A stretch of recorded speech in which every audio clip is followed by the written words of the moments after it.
Asia কাপের super 4-এ জয় দিয়ে শুরু করেছে বাংলাদেশ। তাতে বাংলাদেশের সামনে এখন দারুণ সুযোগ ফাইনালে খেলার। এই ফাইনালে খেলাটা খুবই সম্ভব বলে বিশ্বাস করেন বাংলাদেশের সাবেক অধিনায়ক মাশরাফি বিন মুর্তজা। দলকে ঠিক পথে রাখতে কিছু পরামর্শ দিয়েছেন তিনি।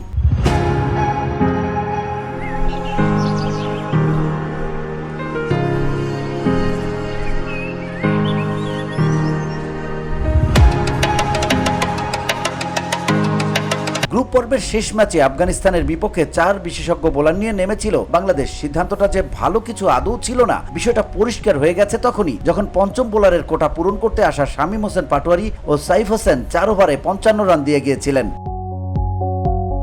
তবে সুপার 4-এর শুরুতে শ্রীলঙ্কা ম্যাচে 5 বোলার নিয়েই নেমেছিল বাংলাদেশ। তবে নাসুম আর শেখ মাহেদি দুজন মিলে শেষ দিকে রান দিয়েছেন দেদারসে, যার ফলে প্রশ্ন উঠেছে তাদের কোটা পূরণের সামর্থ্য নিয়েও। তবে মাশরাফি এ নিয়ে জানালেন 5 বোলার নিয়ে খেলতেই হবে। কেন সেটাও দেখিয়ে দিয়েছেন তিনি। বলেছেন, আমাদের 5 বোলার অবশ্যই খেলাতে হবে, যেটা শ্রীলঙ্কা মিস করেছে। বাংলাদেশের আরেক সাবেক অধিনায়ক হাবিবুল বাশার সুমনও একই সুরে কথা বললেন, টি-20তে 5 বোলার অপরিহার্য। আমরা প্রায় 4 বা 4.5 জন বোলার নিয়ে খেলি। ঝুঁকিটা তখন থেকেই থাকে। ম্যানেজমেন্টই ভালো জানে কিভাবে সিদ্ধান্ত নেবে। এদিকে মাশরাফি জানিয়েছেন, এখান থেকে ফাইনাল খুবই সম্ভব। তিনি বলেন, হৃদয়, সাইফ, মোস্তাফিজ, মেহেদি তোমাদের ধন্যবাদ। লিটনের জুটি, জাকিরের 2টা 4 খুবই গুরুত্বপূর্ণ ছিল। অভিনন্দন গোটা দলকে। এখান থেকে ফাইনালে যাওয়া অবশ্যই সম্ভব। VOD Bangla news desk.